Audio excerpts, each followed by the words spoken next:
Hey, everybody.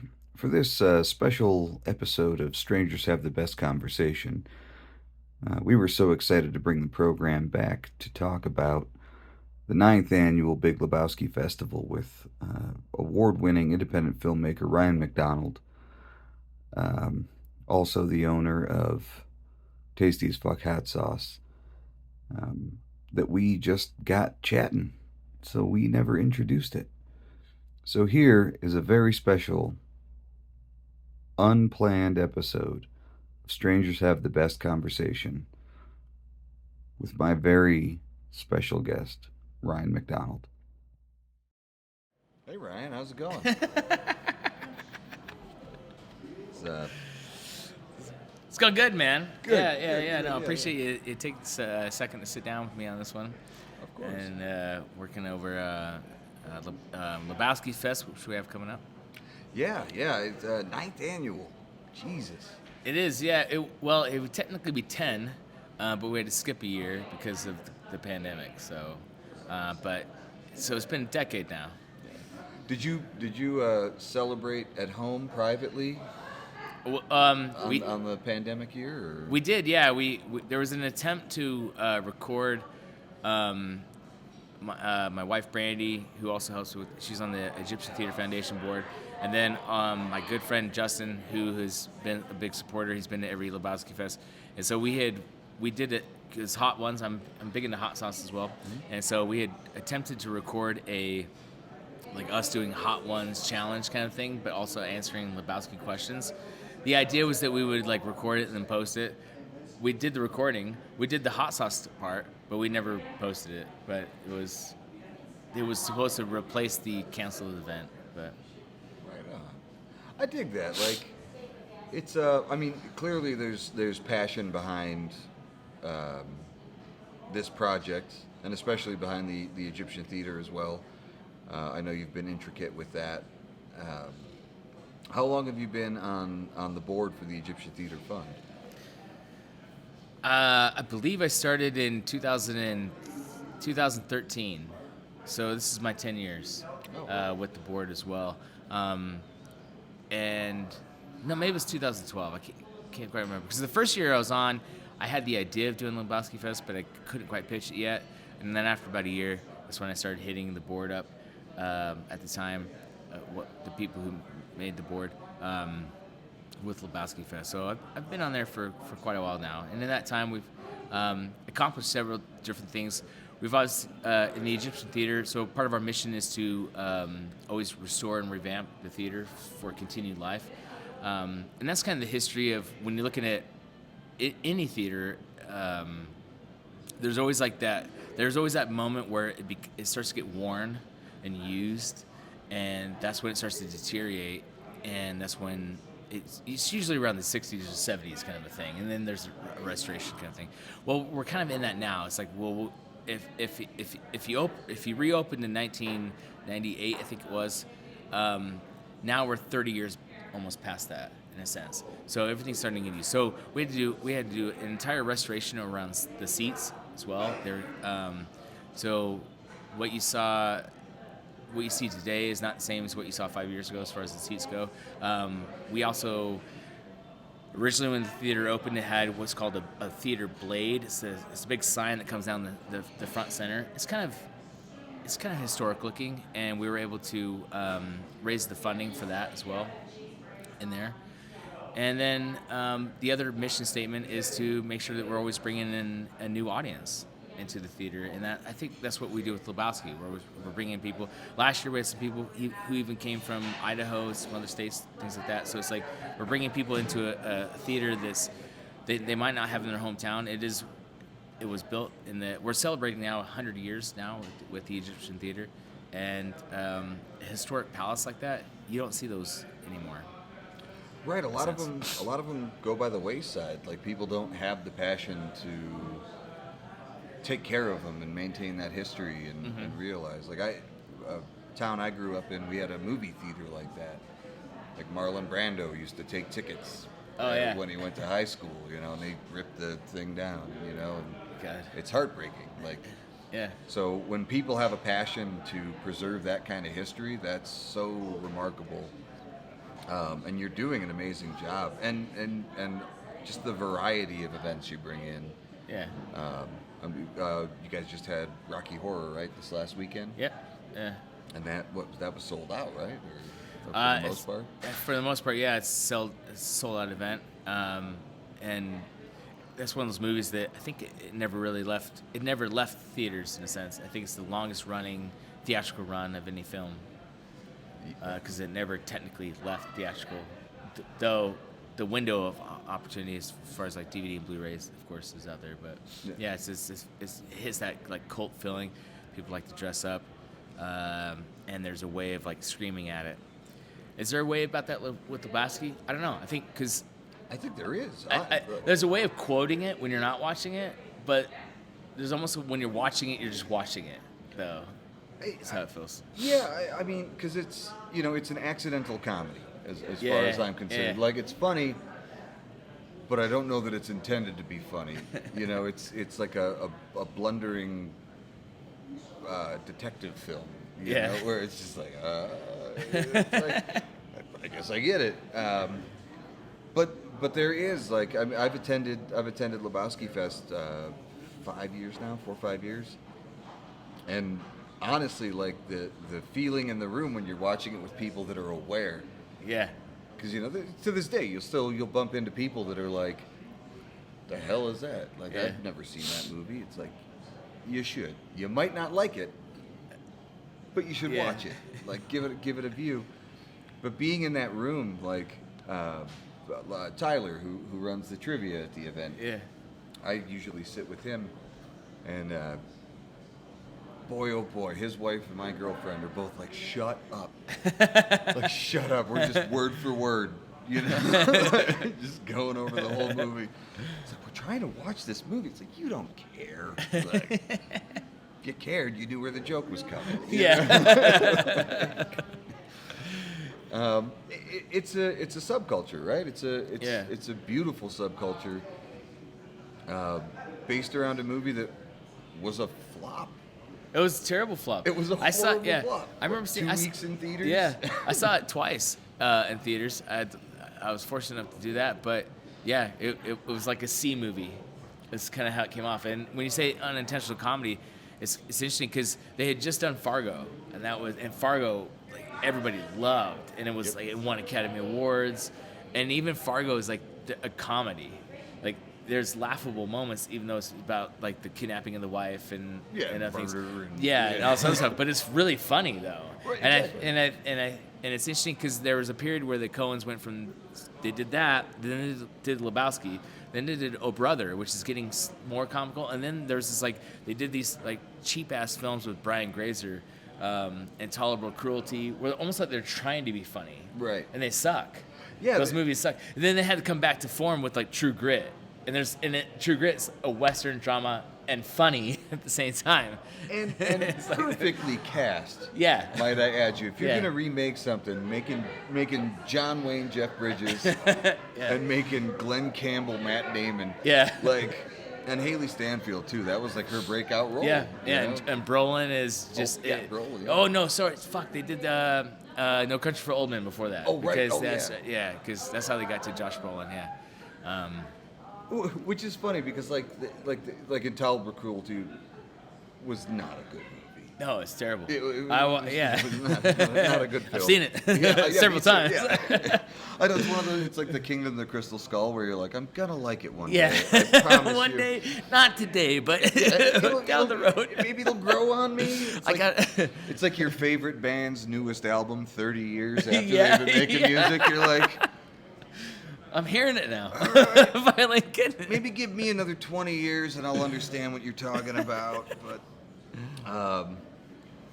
But yeah, like when you try and force something like that, you as an award-winning filmmaker. Oh, thanks.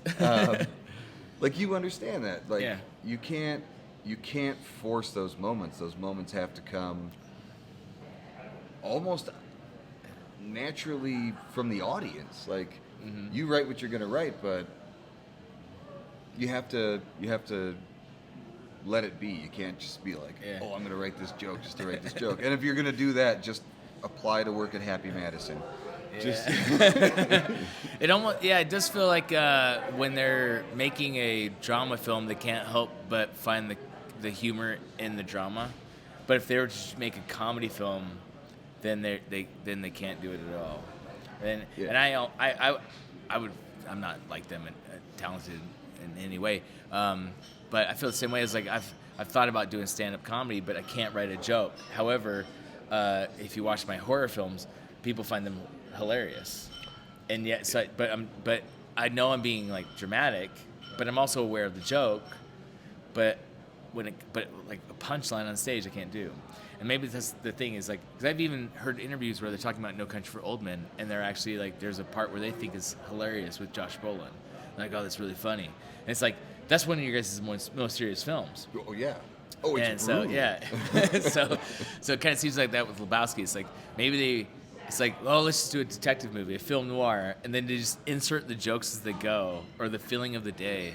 And that's what became like the comedy that it is. But you're right, when people see it today, most people don't get it the first time, and they'll think it's really stupid as they're watching it with somebody who's seen it maybe 50 times and laughing their ass off.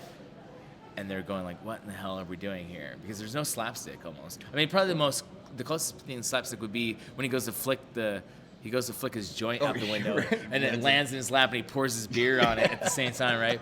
And then he crashes the car into the dumpster. into the dumpster. Sunglasses askew. Yeah, but all the nuances of like you want a drink? Yeah, the bar's over there, and he's already sat down. Kind of thing. Like those pieces, you and I are laughing, but I think when people see it now, they won't see those jokes in there. It's a movie that's like worth viewing more than several times, but at the same time, there's also not like a reveal at the end. I mean, well, I guess with the kidnapping, but like a film, what's a film like a whodunit film where like you want to see it twice because now all of a sudden you realize that like not you're seeing it for like watching The Sixth Sense. Yeah, like if you're watching it from that perspective, Yeah, where you're like like, ending is. Yeah. What cues can I look for, or clues to see if they gave it away? And now at you're all? seeing it so differently. Yeah, this is in no way relatable, but we watched The Wife with Glenn Close. And the movie's really good, but it's phenomenal like the third time in because of all the little once you know the reveal of what happens at the end, how much the camera's like spent on like with that one person, and that makes it's like, oh well, because they were juiced in already from the beginning, they were telling you as it goes. And so Lebowski's jokes are like that, I feel, with the quotes. Very much and the so. Things. It could be so simple as like our car, Walter. Like something so simple as that is hilarious on the other side. Well, once you've been indoctrinated, right? Exactly, yeah, and like that moment, it's like, yeah, I'll take a Caucasian, you know, it's like, Yeah. well, the bar's over there, you know, he sits back down, like it just leans into like the lethargic nature of the character, where it's like, you know, he's a bum. Yeah. He really has no business being involved in any of what's happening. You just met me. Yeah, you just met me.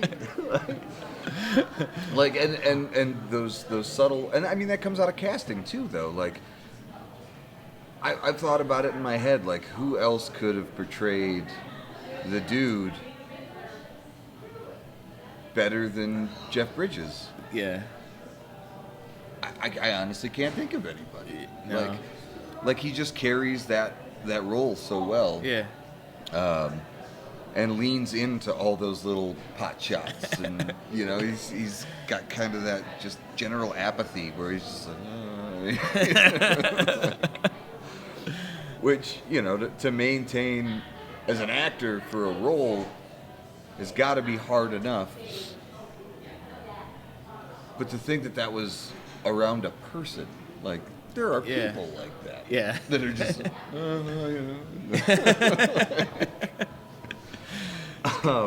It's like a Bogart film. It is the detective noir film. It's but in with a lonely the place.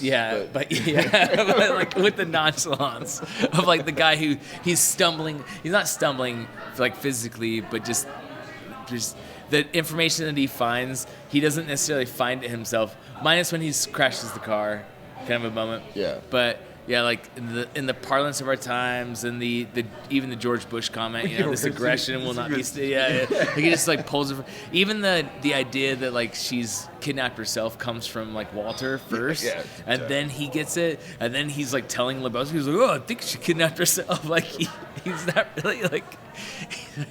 It's the accidental detective kind of thing. It's like the universe is Batman in this scenario, and the dude is just the rest of the Justice League. Yeah, exactly. Yeah. He's also the focus of our story, and somehow, I don't know that it could be replicated, but somehow they found a way to like capture that lightning in a bottle and make the movie that they made. That is just the right amount of Jeff Bridges like nonchalance with a detective story and a few other like odd moments. And I guess once you put those together, you can easily add in like the oddity of other things, the hallucinations, the nihilist coming in and throwing a what the fuck do they have? Marmot, they call it. The marmot. Hey, nice marmot. Yeah. So we're going to cut off his Johnson. Johnson? Yeah. Hey, man, this is a private residence, he says. While they're smashing the shit out My of it. wife? This place looks like I'm fucking married. So, as we're like cackling about it, obviously, like again, the jokes are in there. It's hard when you show it to like a new person because you're probably laughing along, and then they're like not understanding why you're laughing as hard as you're laughing, but yet for some reason it just is so funny, and they found a way to just like magically put that in there.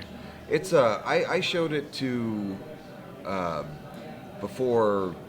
What was it, 2 years ago? I think it was 2 years ago. We were going to go, obviously, to the Big Lebowski Fest, November 11th this year at Piers Egyptian Theater.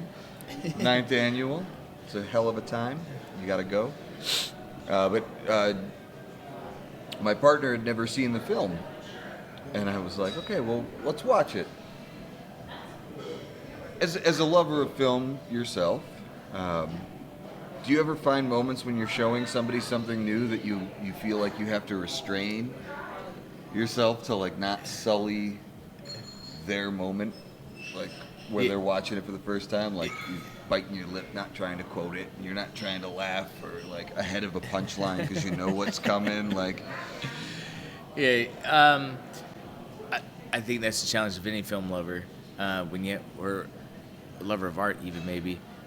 Somebody could say the same story, perhaps when they're showing somebody else a painting that really moved them, something like that. But with film, it happens all the time. You're showing somebody something that you want them to react to, or you're waiting for the reaction for, and you're kind of like almost judging or gauging their reaction of it, and also anticipating their irritants of the love or not, in a sense. So like if you're going into Lebowski thinking it's a Judd Apatow film, which nothing against those guys, but that humor is not the same as the Coen Brothers humor. Right. That was all built on the stage. Yeah, but if somebody's but if somebody's like juiced in already, they've seen like Barton Fink and they saw Fargo, like Lebowski is like the next step in their evolution of what they think is funny. But yeah, it's kind of. It is agonizing, I guess, when you if you're to watch it. I kind of have a rule. Like I wouldn't date anybody who hasn't seen Lebowski yet. So I need to know right now. Casino and Lebowski. If you haven't seen those two things, if you don't know the opening line of Goodfellas, I'm sorry, this is not going to work out. Yeah. Otherwise, it's gonna be a lot of lonely coffee dates. Yeah, That's what it's gonna be. Yeah, you go read your book by the river. Fuck you, pay me. Fuck you, pay me. There's a brilliant episode of How I Met Your Mother, which I think is a great they had their ups, they had their downs. It's a great TV show. I'm a big nerd, so. But the titular character Ted is dating someone who had never seen Star Wars, which is his favorite film. And she like kicks him out of the room because he's like staring at her while she's watching it, like just trying to gauge the reaction. And it is like that because when it's something you love so much or that has like an importance to you, you want the person you're spending your time with to be like, oh, love as well. This is amazing. Oh, this is so good. I understand why you dig this. Not like, were you just high one day and stumbled across this in a Blockbuster? It's like, well, I was 12 when it came out, so if I was high at 12, my parents did a really bad job, but you know. So how did the love? I mean, obviously you have a love for film. We've had several conversations off camera, you know, no clap, no slate, about this. How did the love of the theater and the movie turn into the festival? Like, yeah. Well, so in Ogden, we've had a few cinema houses like completely be demolished. Now they're just not parking garages. They're Larry H. Miller like car lots. Yeah. One of them was the Cinedome, and it was just at the top of Riverdale Road. Love that theater. It was just two giant screens, and when I was a kid, and we'd go see like Speed or Apollo 13, I saw there in Independence Day, and it had a little bit of glitter on the ceiling. And my dad would tell me, he was like, man, when I was growing up, there was a theater, the Egyptian theater, and they had like stars in the ceiling, things like that. Now at the time that we're seeing these movies, the Egyptian theater is still closed, and it's ready, it's being restored or it's ready for being demolished, however the history is working. But for me, it was just, I just remember him telling me that was his childhood memory of a theater that he went to that had the star ceiling. And as the years went by, the Cinedome is gone. The Wilshire, which was in South Ogden, is gone. Now it's a Mexican restaurant.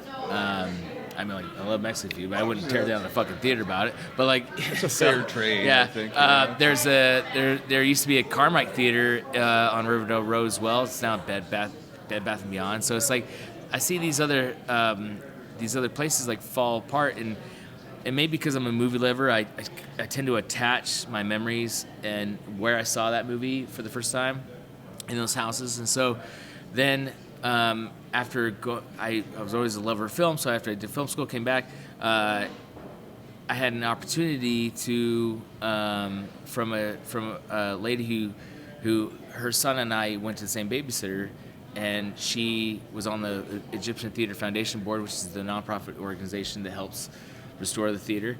And she knew I was a lover of film, and I was graciously invited to be part of the board because of my love for film and cinema houses, as I say. And that's how I got on to the board. And so when I go see movies now, I just saw they played Labyrinth and Ghostbusters last week, and I had my girls. I have 4 daughters.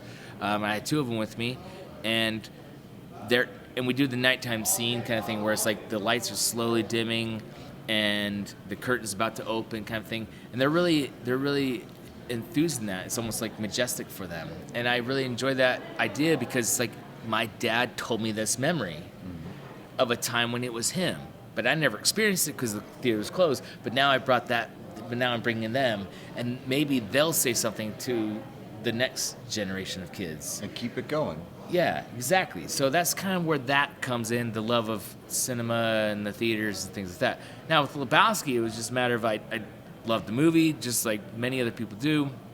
There were Lebowski fests around in the United States, but none of them were coming to Utah. I'd reached out to the people who were hosting those Lebowski fests. Their consensus at the time was that they didn't see a viable reason for Utah to be that market. And it was kind of like that, if you build it, they will come kind of a feeling. So I was like, well, let's just do it. So the Blu-ray had just got released. We did a little house party. We all dressed up like characters, and we were like, oh, we should do this like bigger. We should do this with more people and things like that. And it was like, yeah, so now I'm on the Egyptian Theater Foundation board. I'm going like, this is my opportunity to say, we should do this outside of a house party. We should do this as a bigger event kind of thing. And now here we are, we're on our 9th year, but 10 years later, still hosting the event. So It's such a beautiful thing. I came in as an outsider to Ogden, and somebody told me about the event 5 years ago. I think was the first one I attended, and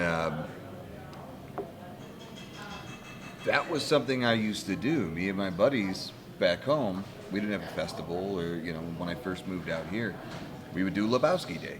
yeah, We would go bowling, get hammered, and then we'd go back to the house, drink White Russians.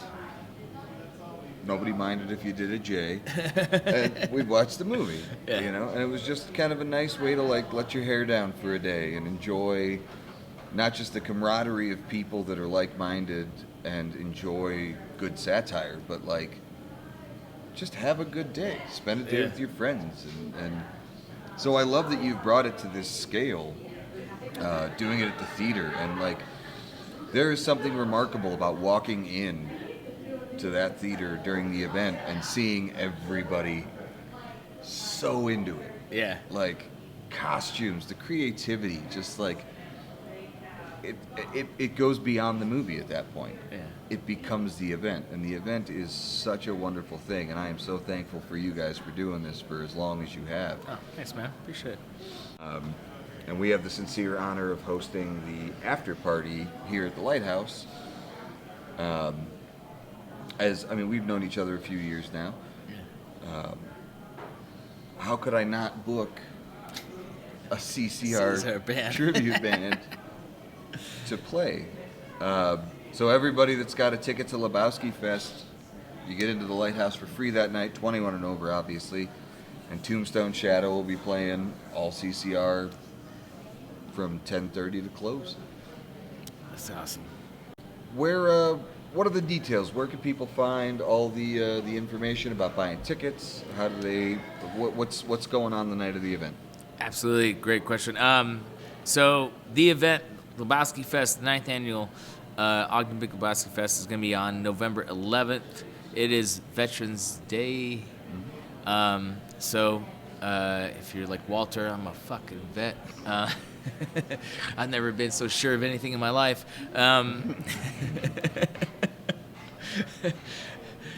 It's all inside baseball. Yeah. So that's the day of the event. Now we have a lot of new things this year that we haven't had in the past. So we're gonna have vendors there. A lot of people from downtown Ogden, artists, and I'm really proud of that. So we'll have a couple different vendor booths set up, and you'll see some Lebowski stuff.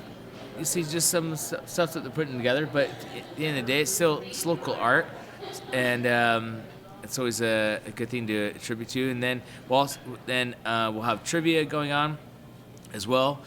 We will have an open bar, so you can pick up a White Russian if you need to. Well, I said need to, but Yeah. anyways, Required and then to. and concessions as well with beer. So and then we'll move right into the costume contest right after that. And we've had some great sponsors this year. Lavender Vinyl's always been great, is providing us a this year again. It's a record of the original soundtrack. Storm has been a phenomenal sponsor all these years, always providing us a bowling ball to give away or some type of bowling equipment. Lighthouse Lounge this year is also one of our biggest sponsors. So we'll be having the after party here right after the event. Just walk down 25th Street, find yourself here. Most places have a cover charge just to get in. If you have your Lebowski ticket, free to come in and enjoy some live music. CCR cover band for that. There's a lot of things potentially you could do in an evening, but if you come out to Ogden on November 11th, I think you're gonna have a hell of a time.